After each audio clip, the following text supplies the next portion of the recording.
What is going on, everybody? Of course, today is a very special day in the podcast world as we hear our little conglomerate here. Of course, No Bones, Flex Zone, Kicking It with Leo, and of course, Last Week in Wrestling podcast join together, band together to create their own fun little podcast called Who Booked This Shit?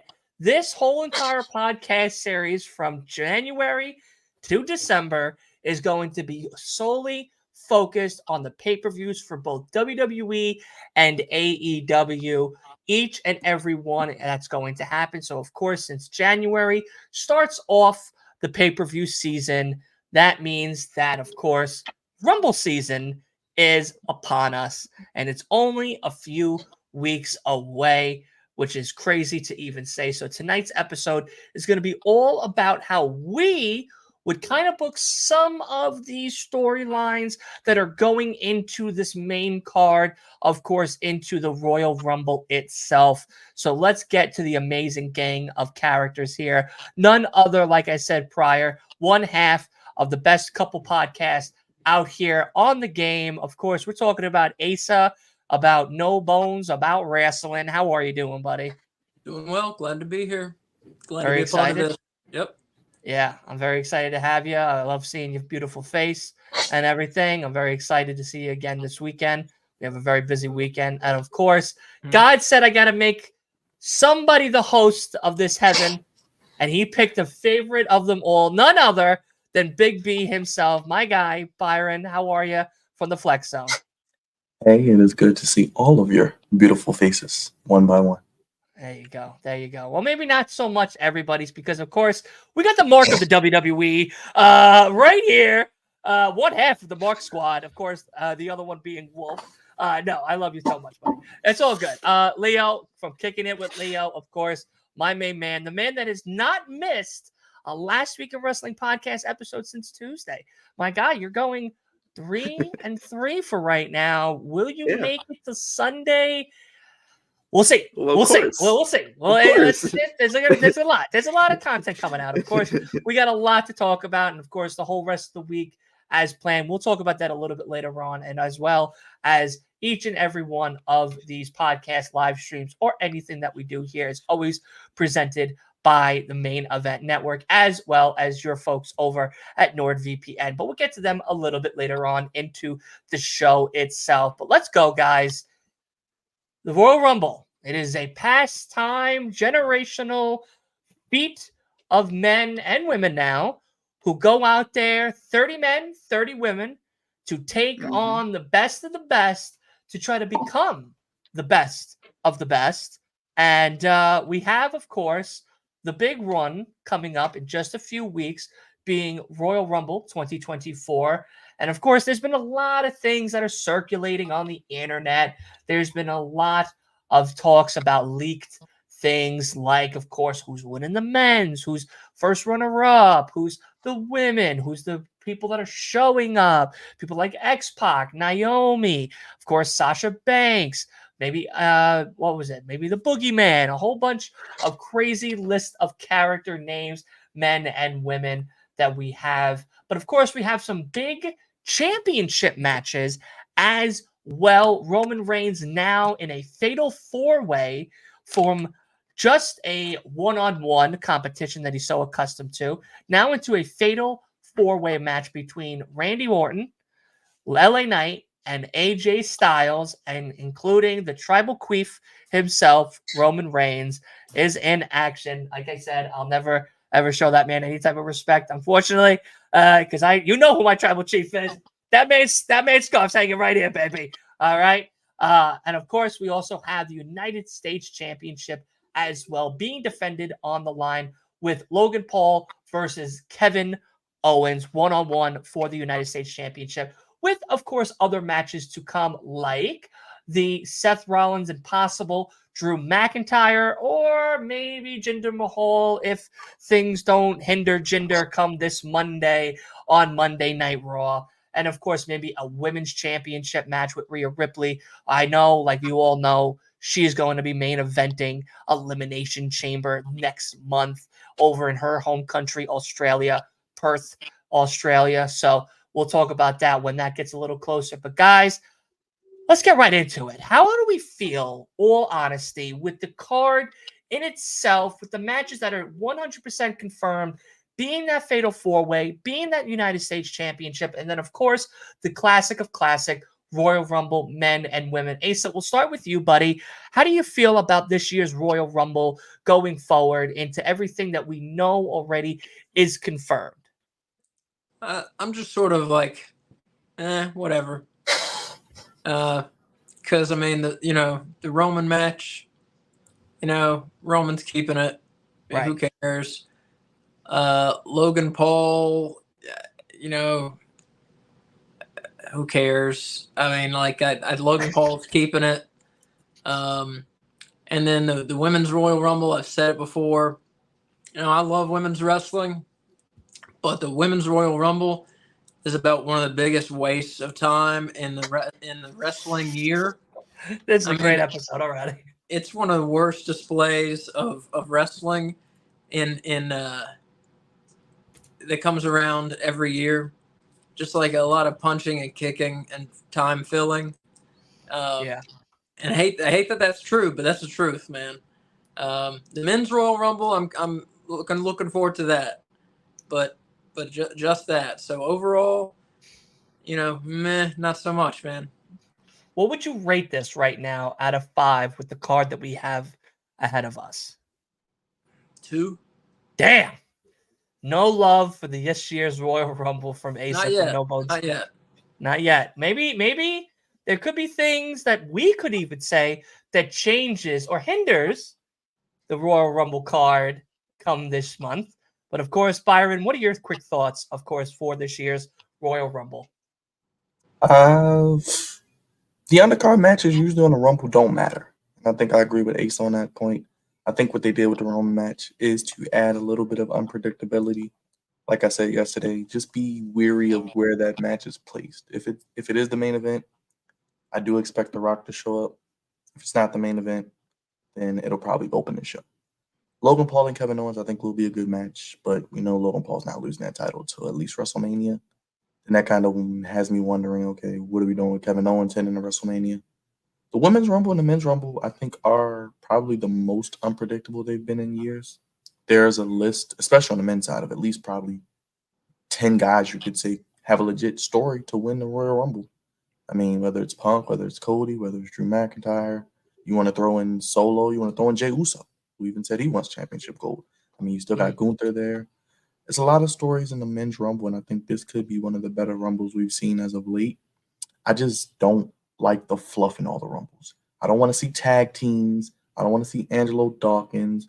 I don't want to see freaking AOP in the Royal Rumble. No, we know they're not winning. I don't want to see Ashante Adonis in the Rumble. I want to see people that we know are legit main eventers who we know have a legit shot to win. And I don't want to see Cody come out at 30. Okay, let's stop with number 30 winning. It's so stupid.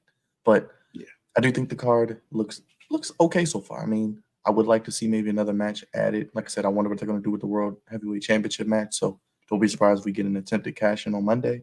But I guess out of 5, I'm about a 2.5 right now, just because the card is still being flushed out.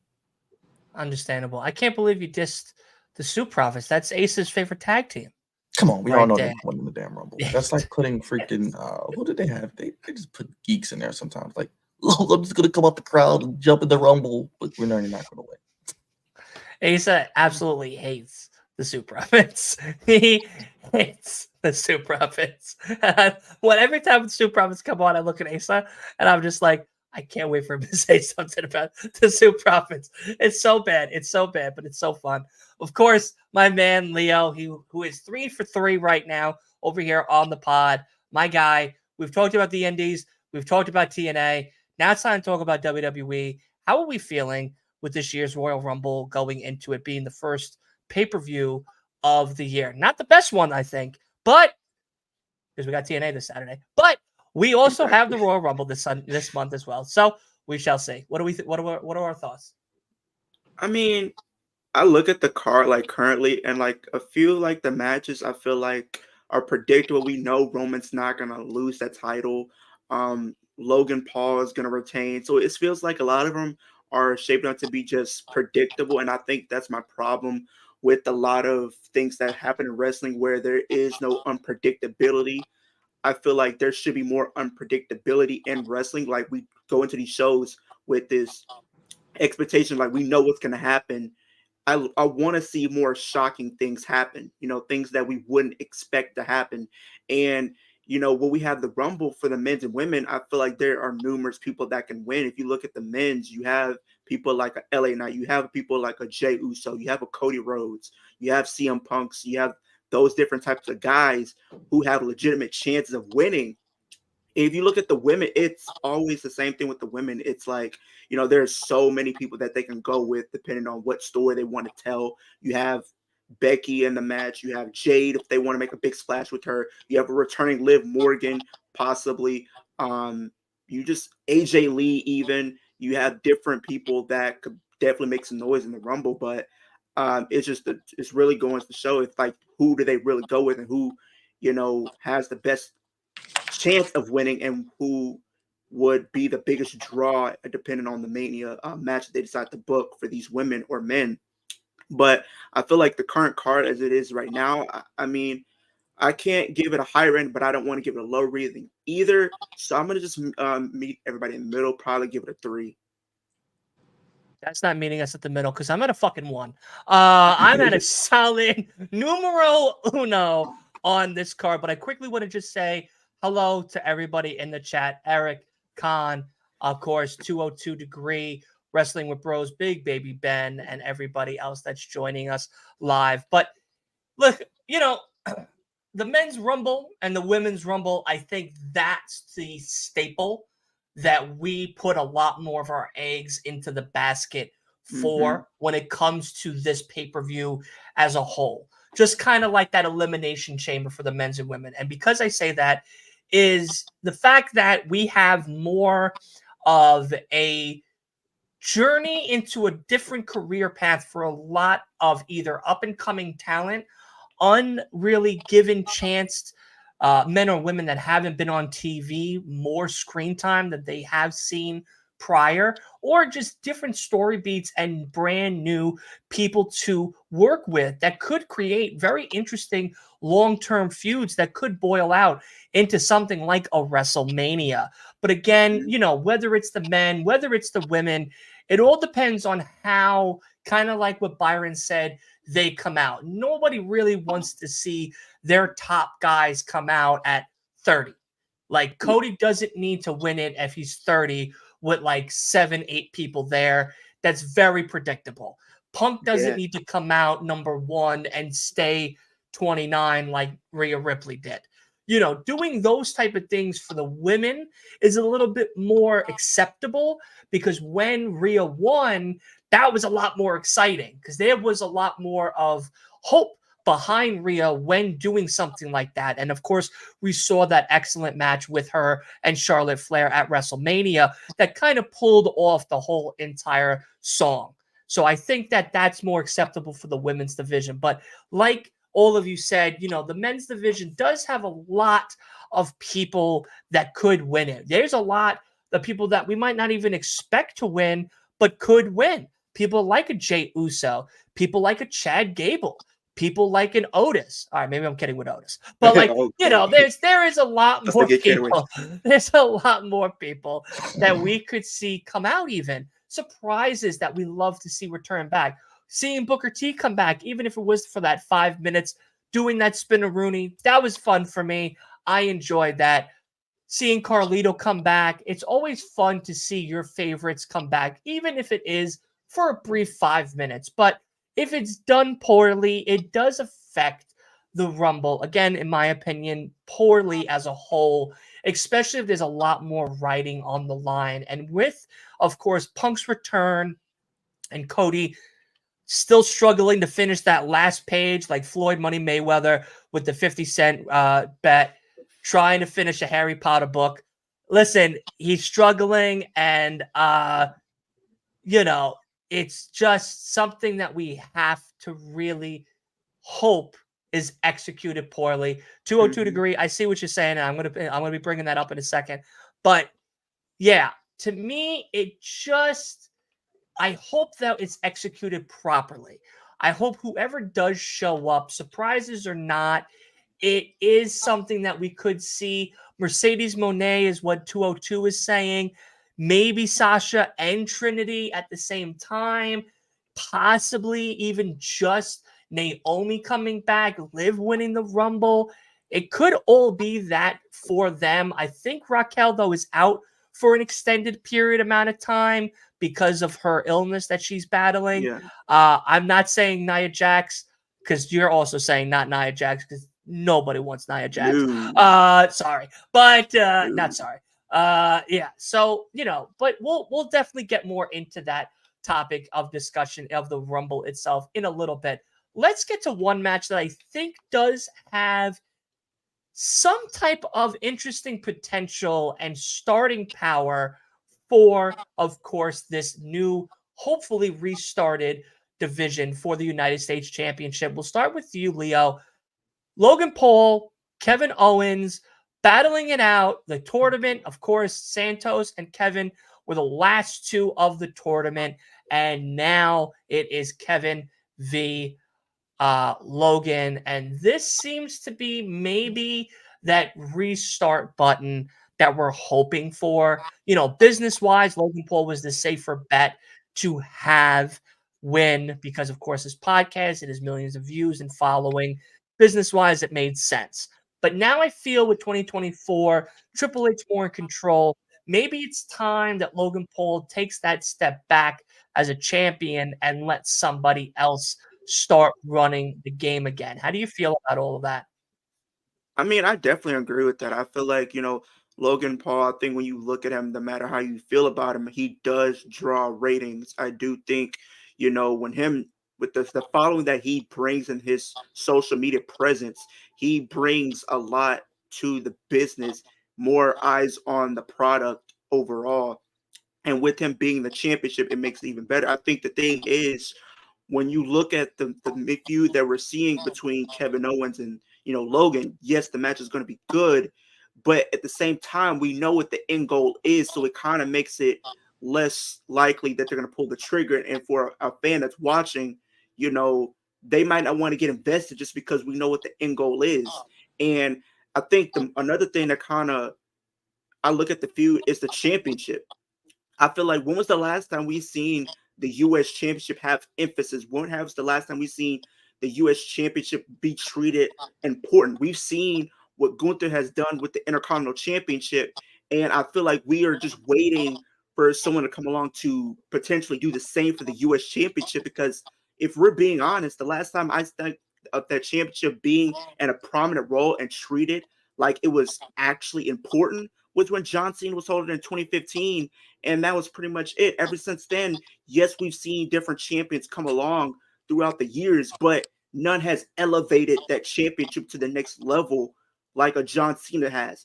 So, I mean, at first I was thinking maybe we could have potentially got that happening with like a Logan Paul, but as of right now, I'm not really seeing it. Hmm.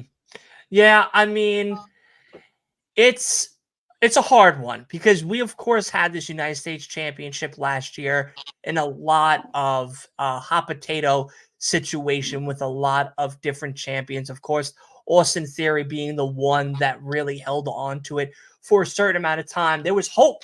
There was hope that maybe Austin Theory last year was going to be a hot United States champion to really go out there and make this division matter again, make this belt with such prestige and lineage matter again. But unfortunately, it didn't happen. And then, of course, we had that John Cena moment. So that didn't help him at all in the slightest. But let's go over to Byron now. My guy, what are we thinking? Like, do we think that this is that restart button for the United States Championship division? Or do we feel like we still are almost like Leo was saying in this waiting game? And of course, 202, we're going to be talking about that Nia Jax and Jade Cargill situation in a little bit. So don't think I don't see what you're saying. I see what you're saying, buddy. But Byron, the floor is yours. Talk to me. Yeah, I think Logan Paul is actually the greatest celebrity wrestler we've ever seen. I don't think it's really close. He's fantastic. I mean, as good as he is with his podcast, he's fantastic in the ring. I didn't know he was going to be this good. He has been way better than I expected. But I think the problem that SmackDown suffers with is that both of their champions are part-timers, Roman and Logan Paul. And I believe this is Logan's first title defense, and he won it in November. So this is Yeah. So I mean, clearly we see what's going to happen, but obviously he'll be at the Rumble, he'll be at Elimination Chamber, he'll be at Mania, so he'll have some defenses coming up. But you throw Kevin Owens to him. Kevin Owens is going to do the job, but we know Logan Paul is going to cheat to win, much like we know Roman is going to probably cheat to win his match. So, Yeah. like Leo said, it is kind of predictable, but the United States Championship has more eyes on it than it's probably ever had before. So, whoever takes it off of Logan will only be the beneficiary of that as well. So, it's kind of what it's all about. Absolutely. And just like 202 said, Logan Paul does have more ability than Grayson Waller. Listen, if Wolf was here, we'd be having a very long-winded conversation about the differences. And he would definitely bring up some really good points. No, there's no shot to him at all. And I know that he would bring up some very good points about Grayson Waller and his career that he had in NXT. But it is a different game now that we are playing. We're playing in the major leagues now with Grayson. And Grayson at the moment right now hasn't really done enough, at least in my eyes, to show that championship potential that Austin Theory is trying to come back from right now. And if we see this possibility of Logan being the champion that starts really taking control and really directing the new narrative for 2024's United States division, taking on new competitors, really putting over some new stars, then I think we're in the right hands still going forward. And of course, hello from Vancouver. What's going on? Thank you so much for joining us, of course. But Asa, round it off for me, man. How are we feeling about Logan Paul? Another part-timer with a belt. And do we think that this is that time for the reset? Yeah, well, personally, how I feel about Logan Paul, I think he's a douchebag, and I'm sick of looking at him. There it is. But of course, I mean, he's a skilled wrestler. Means he's doing his job. Yeah, but I said that's personally. But he's a skilled wrestler. Does he deserve the title? No way. The title that like Bret Hart and Roddy Piper and Ric Flair have held. No, Eddie no Guerrero, way. Shawn Michaels. Yeah, right. I mean, No yeah. way. Yeah. But kind of like Byron said, him having it does at least put more eyes on the next guy who has it, which is a good thing. The good thing to come out of all this is he might help make a legitimate wrestler a bigger star. So that's a good thing. And I had another thought and I lost it. I'm going to come back to you. Yeah, come back to me. All right, I'll come back to you. Don't worry. We're going to talk about this a little bit longer, so that way we get Ace's final thought on that. But like he was saying, like we've all been saying, Logan Paul, look, it's a business decision at the end of the day for WWE to sometimes place these champions as champions, whether we like it or not. It's not what it used to be anymore. We don't have full-time wrestlers like it once was. It's not Eddie Guerrero's era anymore. It's not the Attitude Era. It's not the Ruthless Aggression era. It's not the early 2010s. It's not the 2010s era where we're having full-time wrestlers. There is a lot more celebrities coming into the fold, which this business was built upon as well. Look at WrestleMania 1. Look at WrestleMania 2 and all the other big staples that have happened. Look at the fact that Mike Tyson was a referee between Steve Austin and DX. And of course, he changed teams after the match. Like it all of these things factor into it. And now we're at a point where the United States division as a whole needs this push button restart, in my opinion. And I keep saying it, but it's really, really true because we haven't had a consistency of improvement with a concurrent title holder for the U.S. belt. There hasn't really been one in a moment. Do you remember your thought now? Yeah. All right, bro. Going back to you now. So, yeah, that's what I was going to say was, we're talking about part-time champions. So on SmackDown, we have 2 part-time champions. We have Roman Reigns with the big belts, and now we have Logan Paul with the U.S. belt, Right. which, is a problem because now it leaves a lot of guys kind of rudderless, kind of looking Good word. for, what are we fighting for? If they're not directly in a feud, what am I fighting for? What am I trying to make my way up this ladder towards? And even if you can say, oh, I'm trying to make my way up towards the U.S. title, if the U.S. champion isn't on television, it's harder to hammer home that you're trying to fight for that belt when the champion's not on TV to remind you that, oh, he's this bad guy and you want him to lose the belt. Right. You get what I'm saying? It's harder to remind you that you do want him to lose the belt to this good guy, whoever it is, say, Dragon Lee or whoever, which is who I would give it to down the line personally. Just not having those guys on TV makes it harder for guys to get over that need to get over. Yeah. No, and that, again, that hammers in that point of, I feel like, or at least I should say, I hope come this year we start seeing that shift of part-timers not holding belts with Matter, and they just hold a different standard that matters but isn't a big deal if they're not around.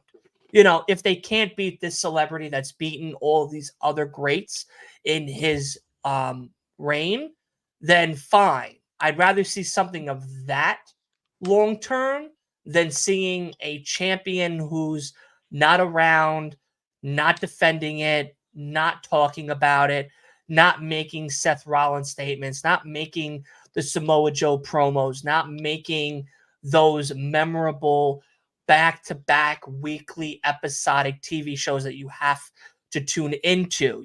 I remember, I know Asa remembers and Byron remembers when, there was a champion, they came out, they started the fucking show, whether it was Raw, whether it was SmackDown.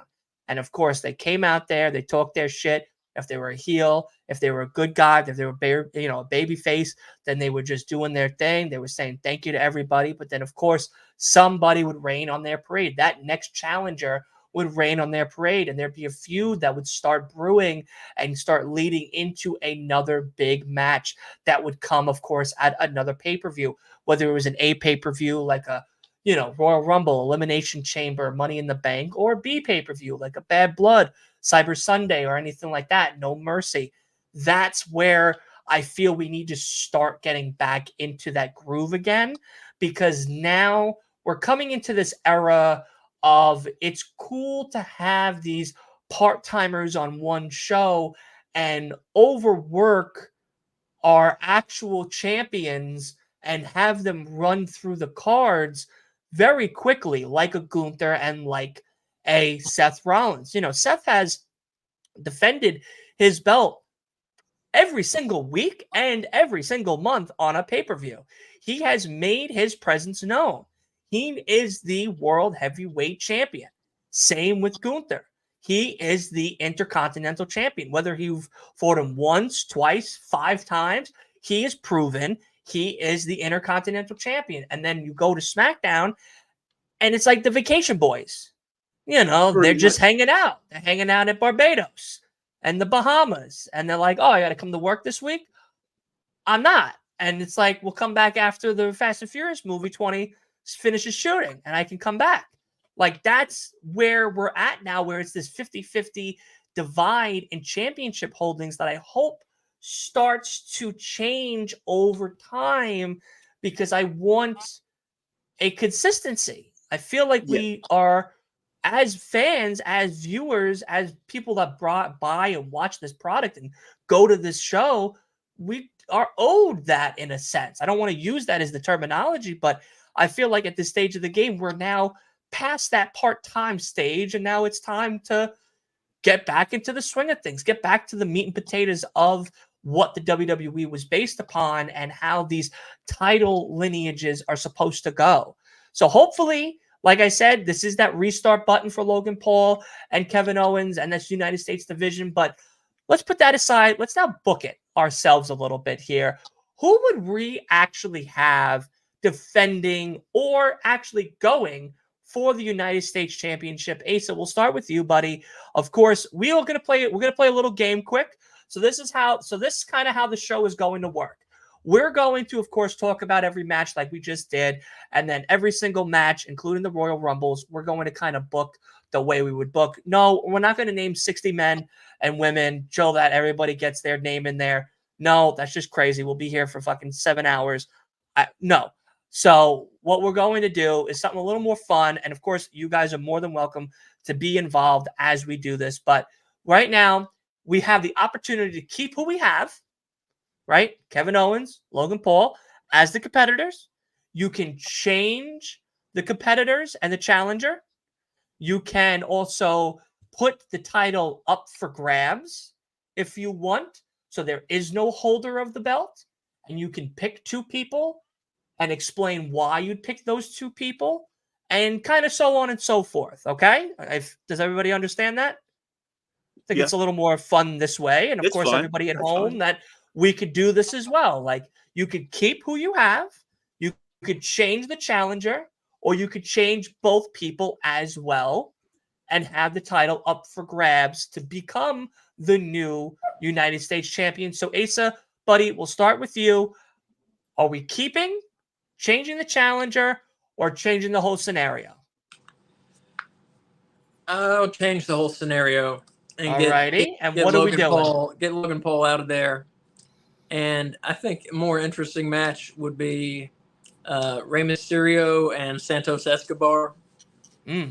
I say, let those two go in there and just lucha it up and have a great match. And I think we'd end up with something more interesting than Logan Paul versus Kevin Owens. That's for sure. Okay. Are we locking in that as the answer? For me, yeah. Rey Okay, Mysterio and Santos Escobar, yep. Santos Escobar, Rey Mysterio to become the new United States champion, one-on-one action. Byron, are we keeping, changing the challenger, or changing the scenario? Well, to Ace's point, you're going to get Santos and Ray at WrestleMania, so don't worry. And don't be surprised if Ray throws Santos out of the Rumble as a surprise. Just a little tease. But anyway. He's reading the papers. He's reading the papers. The match is fine. I just find it ironic that, they did a U.S. title tournament right after AEW announced their little Continental Classic. That was pretty funny. But where's Eric Bischoff's tweet? You know what I mean? Where's the clown tweet? Where's the clown tweet? I like Logan Paul and Kevin Owens, but it's not really any heat to it. It's not really nothing to sink my teeth into, because Kevin Owens is so good. You need to let him and Logan really go out there and just really sell us on this match, because Kevin Owens, like Asa said, needs to cut a promo. I don't want guys like you to have this belt. You are a prick. You have stolen people's money. You have married a girl who's been ran through by 50 of her homeboy. Wow. Really cut him deep. That's what the internet says, okay? I don't know. That's what the internet says. So. Really let these guys go out there, and let's get rid of these PG promos and really let these guys go at it and really sell me on why I should care about this match in the Royal Rumble, because it's an undercard match. Most of us will probably forget about it once it's over. But these are two good competitors, so I'm gonna let it play out. But I do want to see some actual heat to it. Who do you have then winning the match since you're keeping? I'm keeping it on Logan Paul, but obviously some sort of nefarious means. I don't know how you do it. We'll probably get to that in the next episode, so give me some time. But Logan Paul's keeping that title right now. I'm sure he's got it on his podcast every week. I don't watch it, but I'm sure he does. I bet you he does too. The Mark himself, Leo, my guy, are we keeping, changing the challenger, or changing the scenario? I say keep it. I really say keep it, because I feel like we may need to see a little bit more from them as far as what they can do. Maybe amp it up a little bit to get people more intrigued, to make it more tense. But yeah, I would say keep it. Okay. Alrighty. I like that. I'm not going to play since I'm the host of today's episode. Only because I want to hear from you guys, and of course I want to hear from all the fans as well. So we'll let the fans kind of tell their version right now. Of course, the rules are you can either keep the two people that are happening, Logan Paul v. Kevin Owens. You can change the challenger, keeping the champion Logan Paul versus somebody else if you don't like the challenger. Or you could change the whole scenario by dethroning Logan Paul, taking the title away, and putting two brand new competitors in there for the opportunity to start off the new year as the brand new United States champion. Ace is selected to change it to Rey and Santos, God's favorite, and of course Leo decided to keep it the way it is with Logan Paul winning for Byron. Who did you say you were going to win? Logan Paul. Logan You Paul had keeps Logan Paul, Omega. Leo. Who did you have? Logan. Logan as well. Okay, so that's going to be that one. We're going to also, I want to let everybody know now that next time that we do the next episode will be on the week of the Royal Rumble, where all of these selections that we make final decisions upon, which is the week of the Rumble, are going to be polls on Twitter that you all can be a part of and vote upon. And as we do the live stream, whether it's on the collab between me and Byron in the Flex Zone, or if it's two set streams, whatever it is, Byron will be able to look at the polls and pull them up. I will be able to look at the polls and pull them up and be able to talk about everything. So that way people know what is going on. And of course, you all can be a part of it. Make sure you check out all of our Twitter links and stuff like that. And of course, all the links down below. I know the YouTube has that about where you can click the link trees. So definitely definitely make sure you can go ahead and get onto Twitter, because these polls are going to happen more frequently for every single one of these pay-per-views, whether it's WWE or AEW. Now, with that being said, let's get to the final championship match. As of now, of course, things are cards change, subject to change. As we inch closer to the Royal Rumble, we might get a heavyweight title match with, of course, Seth Rollins versus somebody. Right now, predictions are it is going to be Drew McIntyre again. But for now, we're going to have a fatal four-way between Roman Reigns, LA Knight, Randy Orton, and, of course, AJ Styles, the phenomenal one. Leo, we'll start with you with this one. How do we feel? I know we kind of just talked about the part-timers and everything, so I don't think we need to really repeat ourselves with all of that. But how do you feel going into this, knowing that now it's a fatal four-way with all of the other outcomes with Roman, how they've been? I mean, it's something different because we mainly see him be in one-on-one matches. So I'm at least happy that they're doing something different. I know reports were saying that the reason why they changed it to a fatal four because they didn't want Randy to lose his first match on his return, which is understandable, because why would you want him to lose when he came back and right now he's one of the most over in the company right now, especially on SmackDown for sure.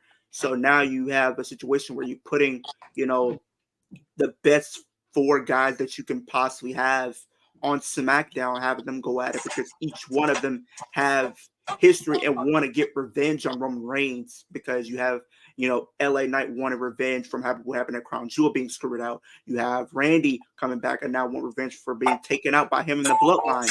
You have literally AJ, who was taken about the Bloodline, and pretty much I was thinking this was going to be a one-on-one match between AJ and Roman going into the Rumble before everything took place, but now each one of them have a logical reason to want to face Roman, and each one of them, even though they're not going to win, but each one of them have a strong case to win the championship. Understandable. I like that. I like that as an answer. Byron, it's up to you now. Fatal four-way, Randy, AJ, LA Knight, and of course, the tribal queen himself, Rachel Reigns. I mean, the Fatal Four is cool. It's Roman's first multi-man match since WrestleMania 37 against Edge and Daniel Bryan. So that lets you know how long ago that was.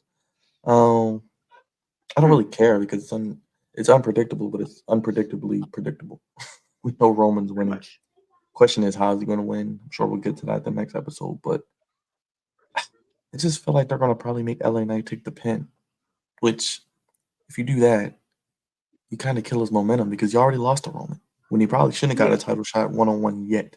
Maybe you could have did that one-on-one match at the Rumble now, but it's a means to an end. I mean, I would have just at this rate you could just went like Leo said, either did Roman and AJ or Roman and Randy. I mean, WWE does it all the time. They bring people back and they lose their first match. Just kind of how they do things. It is what it is.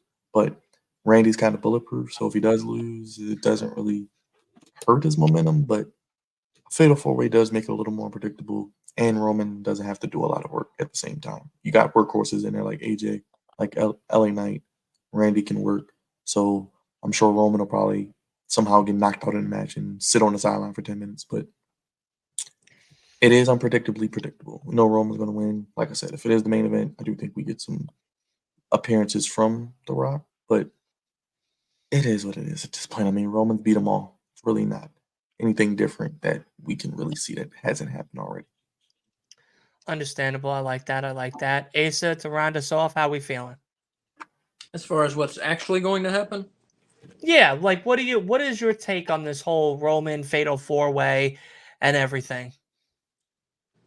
yeah, I mean, kind of echoing what the other two guys have said so far. Pretty predictable. Roman's gonna keep the belt. As far as who's gonna take the pin, you almost hate to say LA Knight because that seems obvious. I think it'll either be LA Knight or AJ. But yeah, Roman, no doubt, will keep the belt. And like Byron said, I think we may see The Rock show up at the Rumble, during this match. My bet would almost go on we do see The Rock show up. It is in Florida. To kind of build things up a little. I feel like we do because I don't think we're going to see him at Elimination Chamber. I think the odds are really low on that. So I think that'll be the highlight of this match, actually, is The Rock showing up, which tells you how good the match is going to be. Damn. All righty. Well, we'll stick with you. Are we keeping it, changing the challenger, or changing scenario? Keep it. Really? Yeah, just keep it. Just keep it. Okay. Well, is there a reason for that, or just?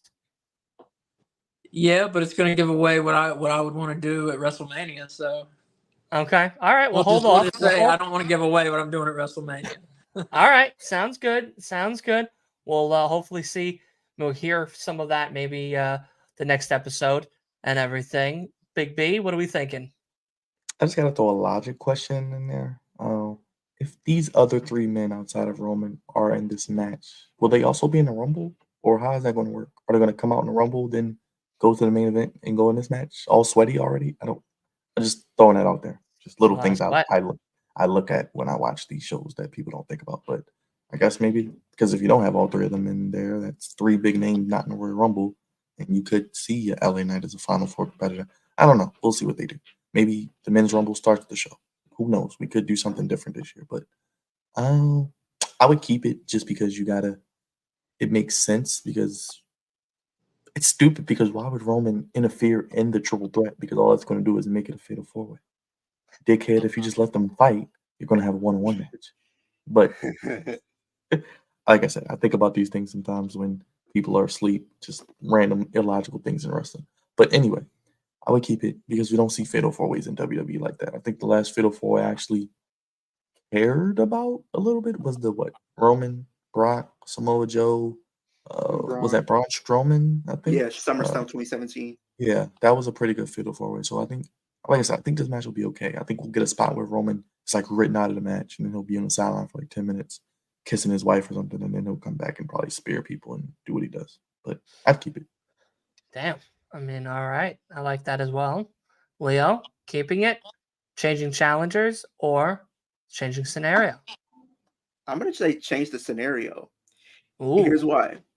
The reason why, because what's Roman's always saying? He's always saying he's above everybody. He's better than everybody. Well, what better way to prove it than him putting that championship on the line in the Royal Rumble match? He is defending that title against 29 other competitors who are going to be gunning to take him down and take the championship. One way you can accomplish this, he's not getting pinned, so you can still keep him looking strong because he just got thrown over the top rope. That ain't a big deal. Yeah, he lose the championship, but he didn't get pinned, so his mystique is still there.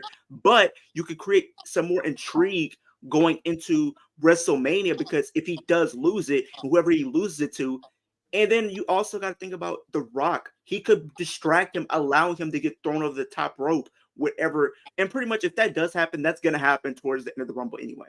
But I'm going to say he defends it inside the Royal Rumble match itself. And he has to come out at number 1. Damn. I like that one. I think that's my favorite one so far.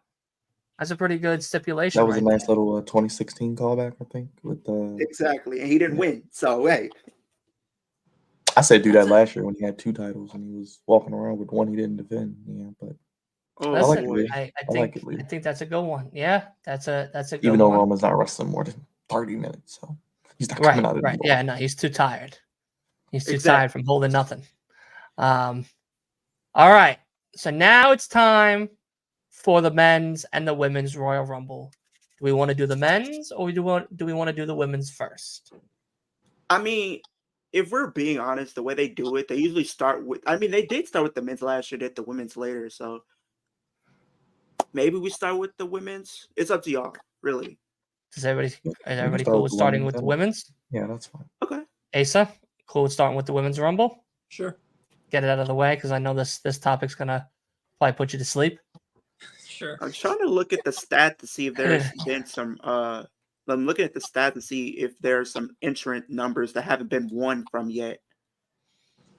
All right. Well, while he's doing all of that, we of course have the women's 30 woman Royal Rumble coming up. And of course, one of the biggest names, as we talk about this briefly, Jade Cargill. Now, Jade has been a part of WWE since last year and has showed up on a few pay-per-views, and of course, all 3 big AAA promotions being Raw, SmackDown, and NXT. But since then, not really been doing much. And of course, there was a little bit of a back and forth, I guess you could say, between Papa H and Jade Cargill about how he believes she's not ready for in-ring capability. She replies with, I am ready for in-ring capability. Alex already giving us a pic of Liv Morgan. 202, I hope you're still around, because, buddy, we're going to be talking about now the Women's Rumble.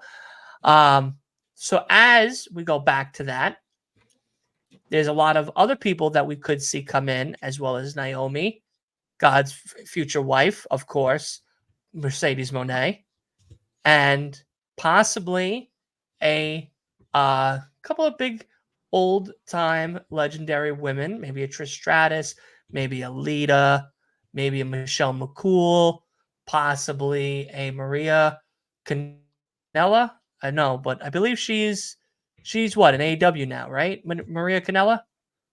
Yeah, with she's in Ring of Honor. She's in Ring of Honor. Okay, Yeah. so she's out. But maybe some other names. Maybe we'll get Vivian Garcia or Lillian Garcia coming in there just for shits and giggles. Why? Listen, this is WWE. Anything's possible. So yeah, let's talk about, of course, another big name being Liv Morgan, because Liv Morgan, of course, unfortunately had to deal with the Popo recently about this whole marijuana situation, which she was found not guilty for, with the big charge, of course, the felony charge with the cannabinoid synthetic marijuana that was not found to be hers because they didn't have the proper equipment to test the actual thing. So because of that, it was dropped. But now she does have one more thing that she has to fight off. If she fights that off, then she's all in the clear. Otherwise, she still could face jail time, but I don't believe it's for a long time. It is possible that there could be jail time for Liv Morgan. But let's say all hope prevails and Liv Morgan doesn't see anything behind bars and she shows up at the Rumble. Alex has said it. 202 has said it. Of course, a whole bunch of others have said it. Liv Morgan Gier, it is time for her to win the Rumble. We'll start with Asa for this one. Asa, of course, after everything that has happened with Liv and Jade and everybody else in between, do you believe that one of these big names could really start showcasing their star potential? And if so, who at this year's Women's 2024 Royal Rumble? Yeah, I think so. And honestly, I think I just feel like it'll be Jade Cargill. I feel like it's the right time to bring her in. I feel like she needs to come in with a bang, and what bigger bang is there than winning the Royal Rumble and maybe walking away with one of the women's titles at WrestleMania? Of course, you could bring her in any other time with a high-level feud for one of the women's titles, but there's just something about coming in and throwing other ladies over the ropes and then, having your hand raised for the Royal Rumble. That's a big thing. It's like the second biggest pay-per-view of the year. So that'd be a big way to come in for her, and I think it's the time. As long as I don't know what Triple H would know about being ready to wrestle. He had like 6 moves his whole career, but I think Jade Cargill. I think she's ready. Yeah, bring her in. But he's the game, and you don't want to play him. He's not. He's I in never control. wanted to play him. He had some of the most boring fucking main event matches, man. His whole career. You would not say the Royal Rumble 2000 between him and Mick Foley and a Hell in a Cell is a good classic match? I'm not talking about that match. I'm talking about like every other match of his career, basically. No. There's definitely an argument to be made about Triple H's career. Maybe we'll make that reign of terror was bad. That was bad. Oh yeah, he should have lost to Booker T. Honestly, like he should have lost. Like if he was they went the race run, they should have had him win. I think the Booker T match there's definitely argument to be made there. But I would say Triple H had a very promising late 90s, early 2000s reign that was very exciting. He was one of my top 5 because of that reign. Yeah. Listen, listen, if we have time, maybe we'll pick certain wrestlers throughout the year to talk about and have great conversations about. Listen, we might do it. We'll see what happens if we have the time. But Triple H will definitely be on that fucking one to debate or not to debate. Absolutely. But okay, fair enough. I do respect it. I do respect the opinion. And yeah, I too also could see where you're coming from with that as well with Jade. Look, and I think we've said it countless times. We've been echoing it since 2023. Jade is a superstar. She's a diamond in the rough. This is a perfect place for her to be. Now it's her time to shine. It's just a matter of how, who, and when. I think those 3 are the most important questions for her going into 2024. How are we going to show her off? When are we going to pull the trigger? And who are we going to go against? Because I feel like all of that is definitely going to make a big name for her in the near future going forward. Because again, we have a lot on the table with Jade and a lot of great potential matches with Jade and even pay-per-view feuds and memories with Jade that we could definitely see going forward. Her reign as a TBS champion wasn't maybe the highlight of AEW because of the lack of a women's division at the time. I feel like now we're getting into a nice different stage of the women's division with Tony Khan, as long as he stays off Twitter. But again, we have, of course, women that are there that have been veterans, that have been worked over by other great legendary veterans that now have a talent and ability to learn and teach others, one being Jade in particular. She also has a brand new set of newcomers from NXT that are eagerly waiting to come up to that main roster, as well as women that are just hanging out in the background, like a Candice Michelle and Machin, and of course an Indy Hartwell, waiting for their time to shine as well. So there's definitely a lot of potential with Jade. But we'll go to you, Byron, now, my guy. How do we feel about the Women's Rumble? And of course, Jade Cargill, Liv Morgan, talk to me. Do we think this is Jade's time to shine finally?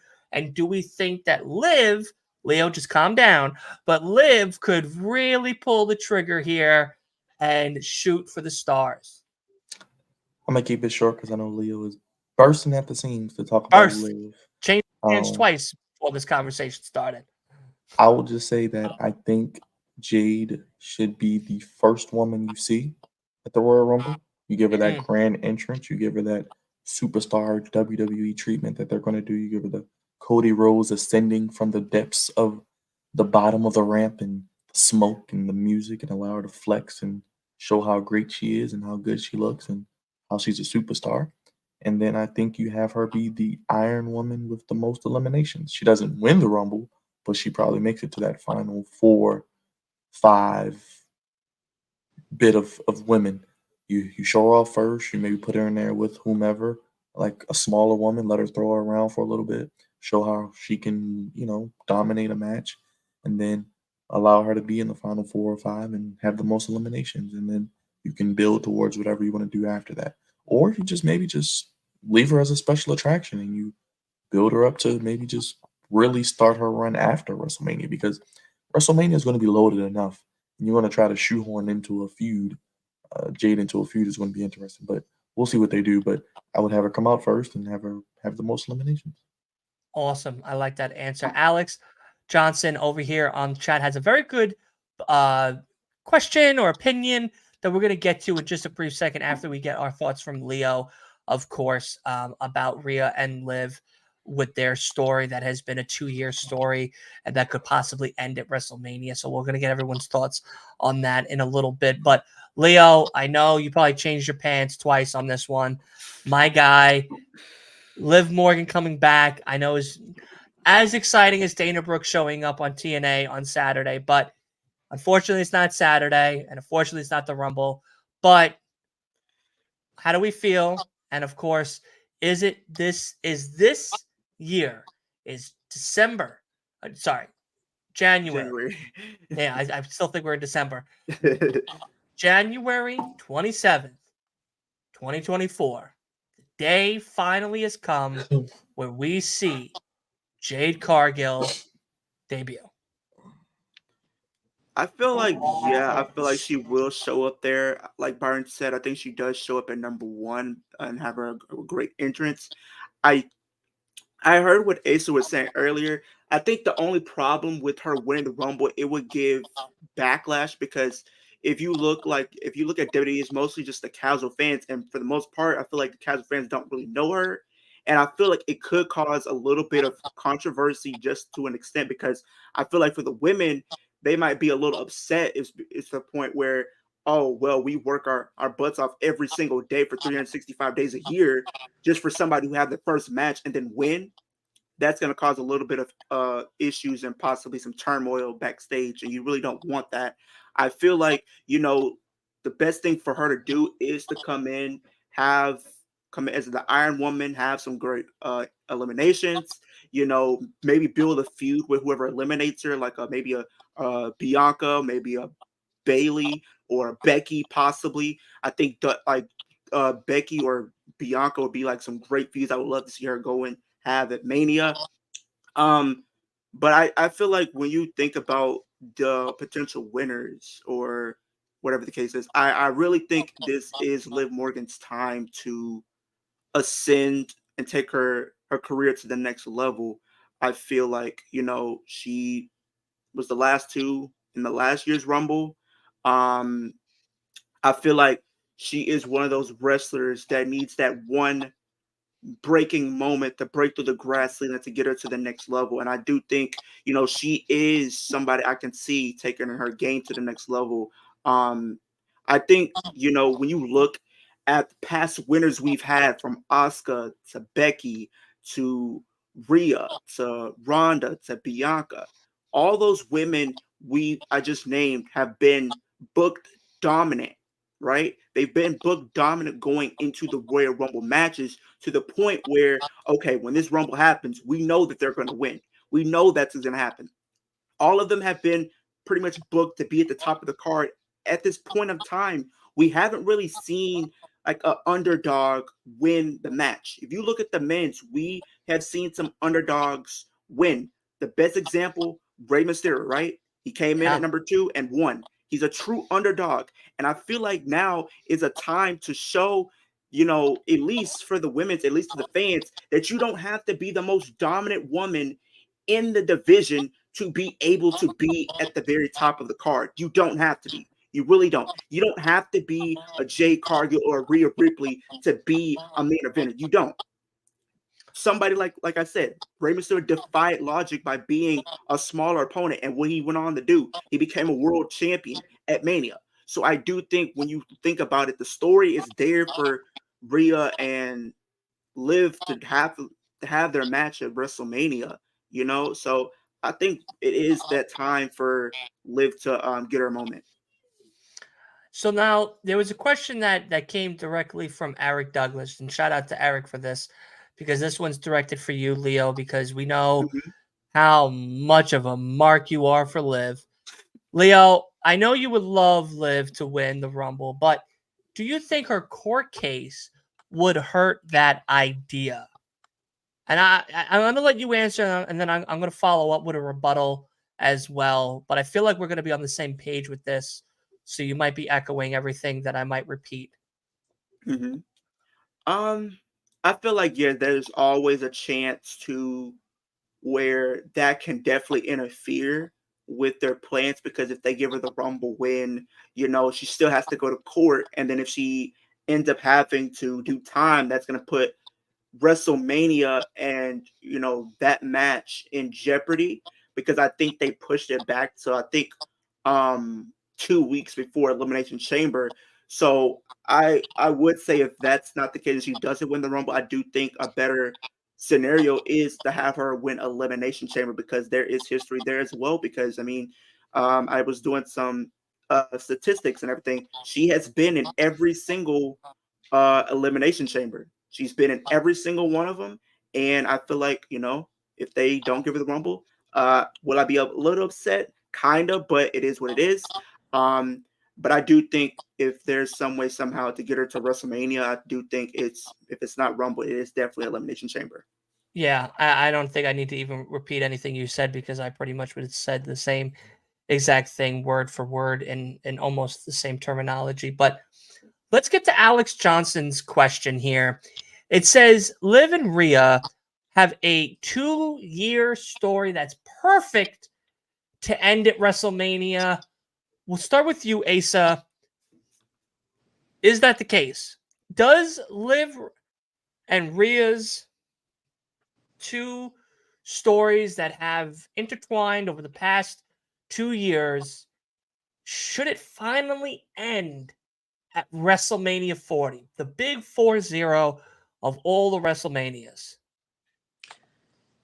I feel like it's lost, a little steam, and with Liv being out for a while here, and I wouldn't quite say that. I mean, you could put Liv at WrestleMania, but I could just as well see any number of other women facing Rhea at WrestleMania. So I wouldn't say like Liv is locked in at WrestleMania against Rhea. I could see a lot of women against Rhea. Okay. My guy, Byron, Big B, what are we thinking? Do we feel that Liv and Rhea's 2-year story can finally end at WrestleMania 40? Or, like Asa was just saying, has that time away from the ring and everything that Liv has had kind of made this story not as exciting as it once was? I think you can tell that story, but it doesn't have to be at WrestleMania. Just quickly, I mean, if you think that WWE is not going to put Becky Lynch and Rhea Ripley on WrestleMania, as I've told Leo for months, you got to be out your mind. You're going to get Rhea Ripley and Nia Jax at Elimination Chamber. Rhea Ripley's going to lift Nia Jax and cause a seismic earthquake in Australia. We're going to feel all the way from where I'm at here in Baltimore to Asa in the Carolinas, Leo in Texas, and even up there in Long Island. And we're going to wonder what that was. And it was Rhea Ripley riptiding Nia Jax at Elimination Chamber to retain her title. And you're going to get Rhea probably. You're probably going to get Rhea beating Becky Lynch at Mania. But If you want to do that story, Backlash is in Paris, France, I believe in May. You could tell that story. Oh, Rhea's beaten everyone. No one's left. Nope, someone is left. Your former tag team partner that you beat up and wrote off TV. Liv Morgan, you get a big pop in Paris. You could have Liv beat Rhea if you want to tell that story. That's just what I'm saying. Okay. And Leo, we'll round it off with you, buddy. How do you feel about the story, and do you think it's staggered since Liv's Um, departure for the wee bed? I don't think it's staggered. If anything, I feel like the story is still there. If you look at their history, I mean, they were tag team. They were going for the tag team titles. In 2022, going into WrestleMania 38, broke up not too long after that. Rhea joined with the Judgment Day. Liv has a lot of history there. She was the last person to beat Rhea Ripley. She's the only one to beat Rhea Ripley since she joined the Judgment Day, so she's the only one that can say that. Um, Especially she was written off by Rhea Ripley. They were the final two at last year's Rumble, so there is a lot of history there. I feel like that it's one of those scenarios. I feel this might sound crazy, but I feel like if you think of the women's, this might sound crazy, man. I'm pretty sure you Listen, we know that and you're everybody crazy, gonna say. so that's okay. I feel like this has the potential to be the women's version of Shawn Michaels versus Triple H. I know, crazy, right? It is. Wait, say that again? So I feel like this could be the women's version of Shawn Michaels versus Triple H. Now hold that thought. Hold that thought. Asa, was that a good match for you? Yeah. Okay, back to you, Leo. I wanted to see if he was going to put it in the win column or the loss column for Triple H's run. That's all. I just wanted because if you look at bad. Shawn Michaels and Triple H, they were a great pairing, but they were great as rivals. They had so many rivals, so many matches. I get what Byron was saying, and Backlash does fit the bill. I just feel like if you want to end Rhea Ripley's reign, you want it to be special, right? Not saying that if they did it at Backlash, it wouldn't be special, but I feel like the pop would even be bigger if they were to do it at WrestleMania. WrestleMania is where stars are made, and there is a star in the making in Liv Morgan. She has the upper hand. She could have the upper hand because you have the ability to tell a true David versus Goliath storyline, which you never can go wrong with. You can never go wrong with selling storylines like that. And I feel like, if they were to do Becky at WrestleMania, right? I feel like we know what's going to happen. And I feel like if anything, they need to take the title off of her at WrestleMania. The reason why, because I feel like after Mania, she's going to want to take time off to potentially get married with Buddy Matthews. I feel like she's going to want to take time off. Exactly. So I feel like she's going to want to take time off at Mania so you can have the opportunity to build the story between Liv and have that match. I think a better situation for Becky is have her face Rhea Ripley at Elimination Chamber. Have her face her at Elimination Chamber because I think that's a big match you can do. The crowd will be there for it, and you can get rid of Becky Lynch potentially main event in WrestleMania, and you can have Liv be the person to take the title. Becky is already a made star, right? She doesn't need to be in the championship picture to be considered a top star. She doesn't. She can be in any situation or match and still be a focal point on any given Monday Night Raw, pay-per-view, whatever you want to call it. Like it's a fact. She's pretty much done everything that there is to do in the women's division. So giving her the Royal Rumble win again or a Chamber win, I mean, it's just not. I'm not feeling it. I'm not feeling it. I do. I understand what you're saying, but let's get to the fun portion of this pod. And of course, now that's all about who's our final four, who's the winner, Mm-hmm. and of course, who are our two. We're only going to pick two of our debuts. I'm sorry, 2 surprise returns. We'll just do returns. We wanted to do debuts. We could do debuts the week of the Rumble because I feel like at that point we might have some difference in opinions and it'll be a little bit more of a fun pod. But for this one, we'll do the final 4, the winner, and 2 returns of the Women's Royal Rumble. Leo, we'll start with you. Who's your final 4? Final 4, Liv, Becky, Jade. Who would I pick as my 4th? Asuka. Wow, that's a good My one. final Okay, okay. And there's Who do you got winning it? Liv. I gotta go Liv. Of course you do, and I bet you got cream in your pants too. All right, I don't. Byron, who's winning it for you? Who's your final 4? And who's winning it for you? And then we're all gonna do our returns at the end. I got Bailey, Liv, Becky, and Nia Jax as the final 4. Okay, and who's winning it? Becky eliminates Nia, get her revenge from their match. Liv is eliminated by Becky. We get Bailey and Becky, the two of the 4 horsewomen. You get Bailey as your Royal Rumble winner. Wow, Bailey, Liv, and Nia Snorlax. Nia Jax is eliminated. What do we got? Final 4 is Asuka, Becky, Bailey, and Jade Cargill. Okay. Jade Cargill wins.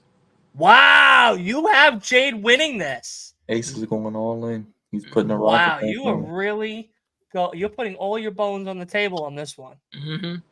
Damn. Okay. Okay.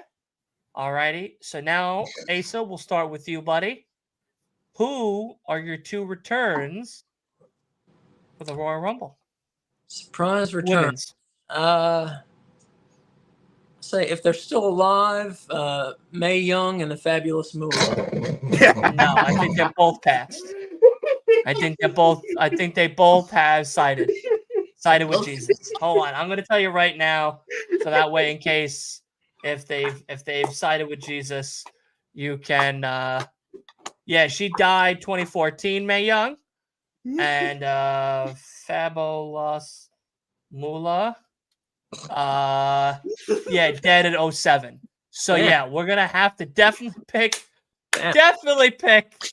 2 new people for you because both of them are hanging out with Jesus Christ. Byron's done. Byron's like, you know what? This was the only podcast I needed to do this year. I mean, listen, great picks, classics, great throwbacks. But they also threw that ass back for Jesus Christ. So now they're hanging out in Heaven's Gates over there. So who are your 2 people, or do you want me to come back to you? All right. I'll say Trish Stratus and Lita. Okay. All right. Those women are alive. They are alive. They're kicking and they are alive. Byron, do you need a minute? Do you want me to go to Leo? Come back. Go to Leo. Go to Leo. Go to Leo. I don't want to take any hands. Go to Leo. He's losing it over there. All right. No worries. Oh my God, bro. I needed that. I was like, I thought that was great picks. I love Asa. Asa knows I love him very much. I love you all very much. God right now, bro. That was absolutely great picks, but they're great picks to Jesus Christ himself because they're hanging out with him in his Rumble. All right, Leah, my guy, who's returning? I'd say returns. I'd say Naomi. Okay. And Liv. I think those are my 2 returns. Okay. Safe picks. Big B. AJ Lee. Go AJ Lee. And I do agree with Leo. Naomi is coming back, but I'm gonna do someone different just to kind of switch it up. Watch him say Mercedes Moné. I don't know what's gonna happen. She could. I mean, at this point, I don't even. I I just don't want to talk about it because we don't know what the hell's going on with that lady. Wolf, you missed everything. We're on the men's rumble. I would probably. I do like the Trish Stratus Lita because they do like to bring those legends back. Let's go with.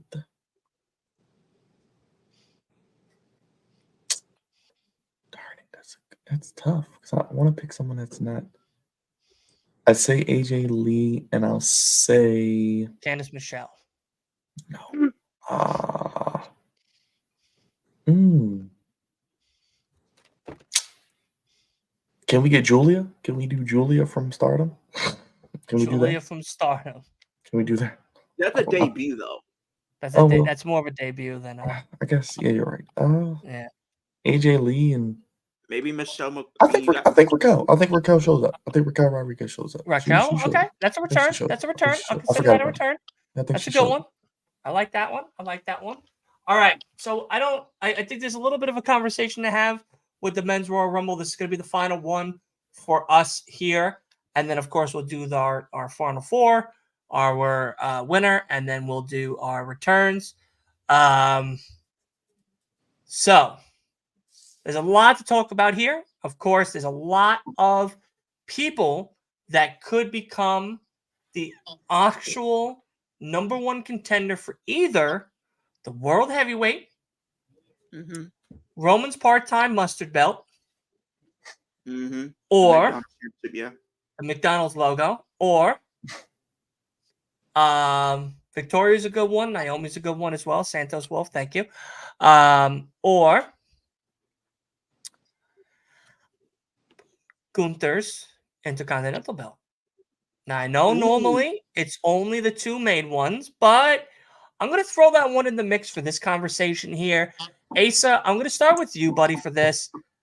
My guy, with the Royal Rumble for the men's division, of course, we have Drew. We have Chad Gable. We have Jey Uso. We got CM Punk.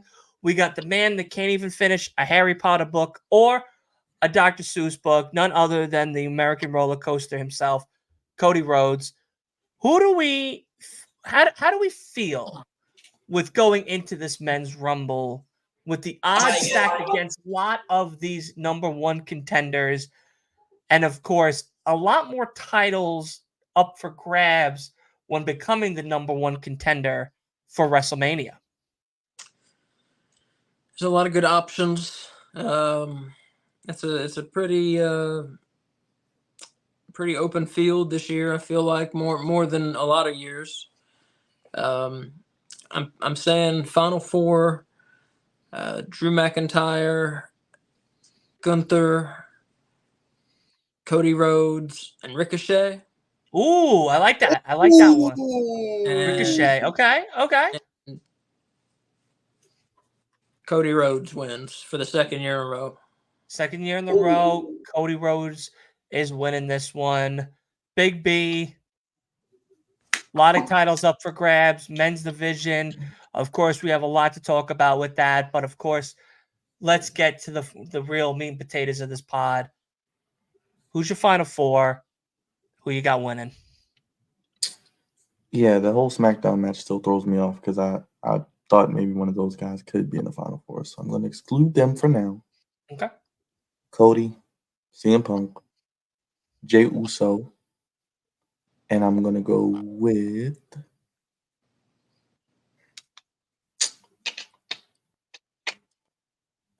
I mean, I want to say... I think Gunther. I'll say Gunther. I'll say Gunther. Ooh, I'll say Gunther, Cody, CM Punk, and Jey Uso. Those are my I like four for that. now. I like that. Who do you got winning though? Your favorite, CM Punk. Mr. Pepsi Phil. Mr. Pepsi Phil. I need that reaction when he wins. Listen, I'll buy a Pepsi. I'll tell you this right now, and I'll tell everybody on stream right now. Like I'll buy a Pepsi. I'll buy a 12-ounce bottle of Pepsi. And if... Is it 8 ounce or 12 ounce only? Remember. 12 ounce. I'll buy a 12-ounce bottle. I'll listen, I won't cheap out on him. I'll buy a 12-ounce bottle of Pepsi. And if he wins, till WrestleMania, I'll drink Pepsi. Only Pepsi. Don't do I'll that. only You don't have drink to do that. Pepsi. You don't have to suffer like that. Listen, I gotta suffer the fact that he's gonna be at WrestleMania. My body's gotta suffer too. So no. I'll I'll pour a little out for the homie, and we'll have a little celebration over here at Last Week of Wrestling over here in Long Island, the greatest island of all islands, as MJF would say. Not me, but MJF says it, so I just echo it. But yeah, so we'll do that. We'll have a bottle of Pepsi. I'll put it on the table. And I'll leave it for everybody to view. But of course, if it happens, I'll drink the Pepsi. If the match starts off that way, then that's the rest of that's gonna be my drink that I drink for the rest of the night. So hopefully hopefully Pepsi tastes good. I haven't had a Pepsi in quite a long time. I'm a Coke guy. Coke and ginger ale mostly, but I'm a Coke guy. So all right, Mr. Leo, men's division. Final four. Give it to me. Cody, Drew, CM Punk, Jey Uso. What do you got winning? I'm gonna go on a limb here because I want to see a surprise, something nobody would expect. Jey Uso shockingly wins the Rumble. That is a sparkling Welch's grape juice. That is sparkling. That's Welch's sparkling champagne. That's non-alcoholic, of course, because I'm on a non-alcoholic diet for the rest of the 2024. But that'll get popped. If I'll buy the bottle of Welch's and I'll buy the bottle of Pepsi, and Jay wins it, Welch's it is. But if fucking Pepsi Phil gets it, sorry, liver. That's not like a balloon. That's like a balloon. That's a balloon. That's a balloon being deflated. Yeah, that's a big balloon being deflated. It's like a hot air balloon being deflated. Unbelievable. But of course, let's get now to our returns. Leo, we'll start it with you. Who do we got returning the men's Royal Rumble? Okay, one of them. Both of these might sound crazy, but I want a big pop for the Rumble. So one, I'm going to go Matt Cardona. Matt Cardona returns. Wow, that's a big one. And this the Indie God. This one has the ability to happen because, yes, he is signed a contract, but there is a clause in his contract to where he can leave whenever he wants to. Oh my gosh. And I'm going to say Jon Moxley shockingly leaves AEW and rejoins WWE. That's a fucking long He says this every year. That's a fucking No, I didn't say it last year. Long shot. So wait. Hold on. Because now we need to talk about this. I'm sorry, Byron and Asa, but you got to give me at least 5 minutes.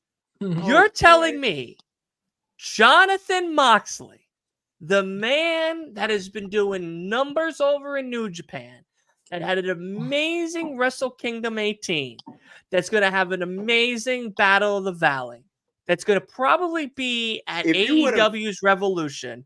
You're telling me that Jonathan Moxley is going to leave Blackpool Combat Club with the Cyclops and the Switzerland Kill God. Hey, one more thing before you go in front of the be in WWE. Dylan, it was a joke, okay? I was just thinking y'all were just gonna say whatever. I knew y'all was gonna say whatever, but I wasn't gonna talk about Jon Moxley. I was just saying to just throw it out there. But I'm gonna say Matt Cardona. And if we're talking returns, oh no, you're stuck with now Jon Moxley as your second return. No. You put so much faith in it.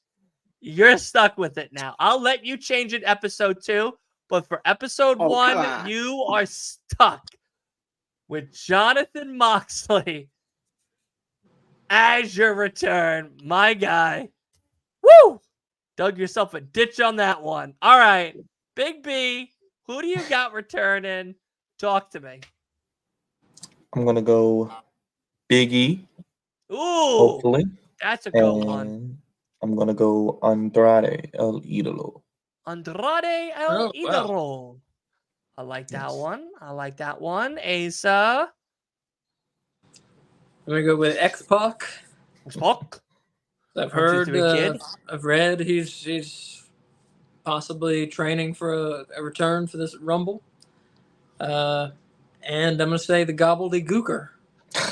The Gobbledygooker. Lord, Is he dead? Come on. Is he dead too? Chavez Gobbledygook is Chavez alive. Guerrero. Okay. He is alive. We can He's confirm alive he and is well. alive. Okay. He's alive and well. All right. I know Leo will be having a really long trouble sleep tonight if he doesn't get out his second pick. So Leo, we'll let it slide. John Moxley is your backup plan, but who do you I'm gonna got say as your number 2? since it's Tampa, Florida, Tampa, Florida. Gobbledygooker. it's his hometown. Mm. Big E returns after Let's being go. away for almost 3 years Yeah, from the WWE. that'd be nice. That would be really nice. I think all of us would be really happy to see Big E Yeah. come back, even if it's only for 10 minutes, 15 minutes. Just seeing his presence is more than enough. And I hope we get to see it. Now, let's play a fun little game that I kind of just created on my way home from work today. And I think that's going to be really fun. Who's our announcing team? Now, the rules of this one Okay. are going to go as this. We could have the standard one, Michael Cole and either Corey Graves or that other jabroni. What's his name? Yeah. Kevin Patrick. Kevin Kevin- Ashtrick. Kevin He Patrick. ain't, Kevin Assboy. get him out of here. He's Get him Yeah. on terrible. commentary team. So Kevin Assboy or Corey Graves. Or you could throw a classic one in there, like a JR and Jerry Lawler. One I time don't think only. Jared can happen though. Well, you never know, but this is called a fun game. Okay, so don't be a fucking shit starter. All right, No. it's a fun game. Or you can also just pick one that seems the most obvious. So you could pick either the obvious or fun one. Asa, we'll start with you, and it doesn't have to just be Jerry Lawler and JR. You could pick anyone from any era. Hell, you could pick Howard Finkel as the fucking guy ring announcer. All right. So who is at your 2024 Royal Rumble announcing team? I'm gonna pick probably my favorite WWF announced team, and I'm gonna go with Vince McMahon and the Macho Man Randy Savage. Oh Lord, no. Okay. I He- like it. he I was- like it. It's a good team. It's a good team. It's a good team. Byron. I'm gonna go with the best color commentator, in my opinion, Bobby the Brain Heenan, hmm and I'm gonna go with my favorite play-by-play as of late, outside of myself, Mauro Ranallo, the voice of Black and Gold. Fantastic. Okay. I like that. Leo. Mauro Ranallo is one. I already got to get him out of there. Pat McAfee. Because I love more commentary. And Yeah. then I would say Michael Cole is my 3. Okay. Ooh, you got 3 on there. Okay. I like that. I think this was a fun episode. What do you guys think? How did you guys enjoy the episode? I a lot of love fun it. Very booking. much. Yeah. Right? Nice fun booking, some nice fun choices and stuff like that we got Dug to some people out the grave. You know, dug some people out the grave. Mae Young, Fabulous Moolah. We knocked on heaven's door for them, but they didn't come opening up. That's okay. I think this was a great first episode. Booker T, Michael Cole, surprise guest commentator, Pat McAfee. That's a classic one. Booker T, Michael Cole together is a great one. I'm not Yeah. a fan of Booker T on commentary Honestly, like I that. would love to see Teddy Long back announcing just a match. What about R-Truth? He could announce the Judgment Day matches. I'd love to hear Lillian Garcia as the ring Yeah, announcer. Lillian Garcia come back. That would be great. But yeah, best GM is Teddy Long. Absolutely. Teddy Long is Oh, easily. now hold on, player. Like that shit is great. That shit Every is week on great. SmackDown. Every week on SmackDown, it's like anybody who annoyed him, you finna go 1-on-1 with the Undertaker. And I think my favorite reaction to you going 1-on-1 with the Undertaker is with JBL, because JBL was talking so much shit, and Teddy was just smiling and nodding and smiling and nodding, and he goes, "You know what? I got something for you. I do. I got something for you, bitch ass. Guess who's going 1-on-1 with the Undertaker? It's you." And he was like, "What? Literally him. I just had a match. Wait a second. Literally him. What do you mean?" And who was it? It was literally him and Booker T who had the best reactions when they got put in a match with the Undertaker. If he wasn't putting you in a match with the Undertaker, you finna go into that ring and you finna have a handicap match. Yeah, the handicap Or matches. a tag team match. Yeah, Bro, Teddy Long. just goated. Love Teddy Long. A goat. A true goat in the industry. He used to be a referee, Teddy Long, and then he became a general manager. As crazy as that is. That's a small world, but that's how the cookie crumbles. But how do we like the first episode? Thoughts? Some quick thoughts for everybody? 10 thumbs way up. 10 thumbs. Okay. Awesome. Awesome show. Very Asa? fun. Yeah, I enjoyed it. Okay. So, of course, I hope This the is viewers episode- enjoyed it. yeah, I think the viewers enjoyed it as well, hopefully. Of course, make sure you leave a like, a comment, and share with all of the other wrestling community, so that way all of us gets to have a great, great time talking about none other than the greatest sport of them all, the best physical sport of them all, wrestling, out here in the internet, into the interwebs as well. Yeah, we're definitely gonna be doing this again. We're gonna be doing this the week of the Rumble. So the first Tuesday, the last Tuesday of the month is going to be where we're going to finally make a statement on our final predictions for all the matches that are set and ready to go for the Royal Rumble. Yes, we know SmackDown that Friday might add a match or two, but for the time being, just like how we did this one, we're going to just do the ones that we know for sure are 100% confirmed. And of course, that's when we're going to do a lot more of the in-depth and kind of figuring out how we got to that story, booking the actual Royal Rumble itself, winners, and so much more. And we're going to have an intro and an outro. I know this one we didn't. It was a little bit more of a quickly thrown together type of thing. I did have some time. I could have made one. I'm not going to lie. That is on me. That is on me. But we're going to make a cool intro. We're going to make a cool outro. We're going to get some nice little video cards for segments and everything too. So that way, when it's time to do the fantasy booking, we'll do some little video card segments and everything. We're gonna get really fancy and fun with everything. And of course, I think Wolf will be joining us for the next one and everything. I think tonight he's hanging out with Tony Khan and learning about what the winners. Well, of course, that's his wife. And that $500,000 grand piano that he has sitting always and just never fucking played. I can't believe he never uses that damn thing. But you know, probably trying on the TBS belt or something. Who knows? But nonetheless, you know,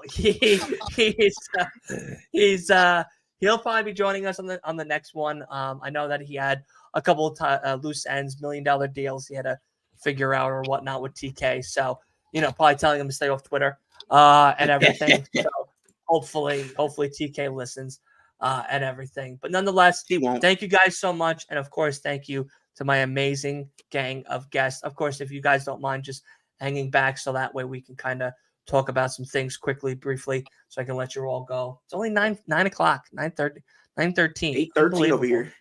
Yeah, wow, 9:13. My God, it's not that late. I'm pretty Nope, shocked. it's only 8 o'clock over here.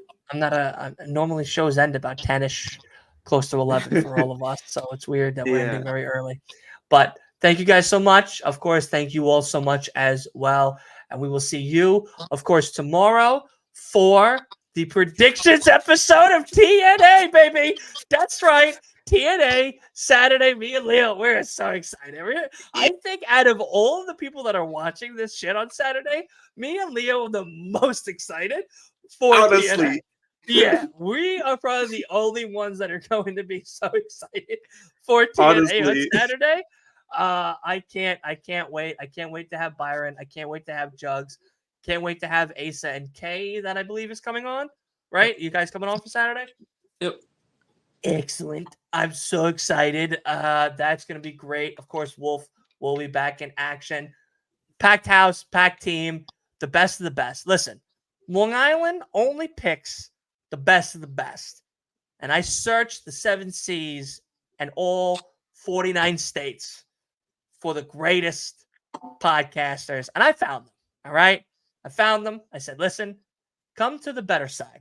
Come to the greatest island of all island side. First, a little hesitant. They were like, I don't know, maybe not. I was like, listen, we got cream cheese. You know what I mean? We got Olive Garden. We got real fucking Italian food. And they're like, okay, we'll come over. And they haven't left. And you know what? It's been a fucking pleasure. And I've been so happy to have them every single time we do anything here over on Last Week in Wrestling podcast. But tomorrow, we got a whole packed house. Saturday, huge packed house because, of course, it's TNA. And then Sunday night is not only a podcast, but I know Asa has something to plug for Sunday as well. Sunday night, we are going to be doing, of course, the review of TNA Hard to Kill pay-per-view and maybe a question or two to kind of wrap off that actual podcast. But Asa and, of course, Byron and Lee, if you have anything coming, this is the time where you guys get to plug all your stuff. Asa, talk to the good people about Sunday. Yeah, good people.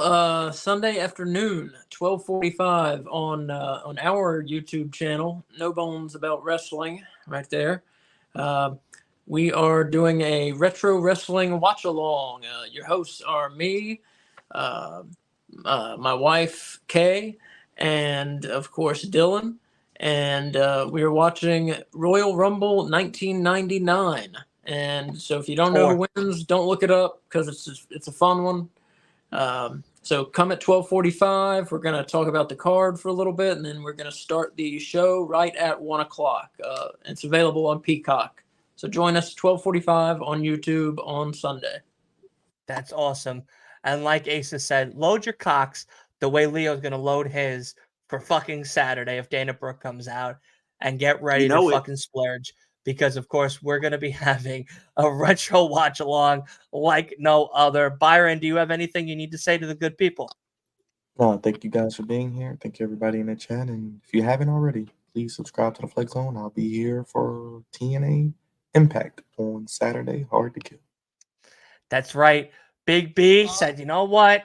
I'm getting tired of AEW, getting tired of WWE. You guys are talking about this TNA this, TNA that, Dana Brooke this, Dana Brooke that. So you know what? I'm going to come and fucking watch this show and see what it's all about. So his money's going to be well spent or free. And we're going to make sure that he has a grand old time like the rest of everybody coming on this Saturday. Leo, talk to the good people. Tell them what's going on your channel. Well, currently I'm at 748 subscribers. We're on the road to 750. Let's get 2 subscribers before Hard to Kill this Saturday. I know we can do that. But I know I did post a couple of videos as far as TNA goes, as far as do I think Dana Brooke will show up. That video just went up this morning. I'm doing a quiz video tomorrow, testing my knowledge as a wrestling fan to see if I can name every TNA World Champion. So that will be coming up tomorrow, and then I'll be back here tomorrow night for predictions, and then Saturday for Hard to Kill, the actual pay-per-view. So I'm very excited. Oh man, I can't wait. I'm so excited too. I haven't stopped grinning cheek to cheek. I really have haven't. TNA Hard to Kill.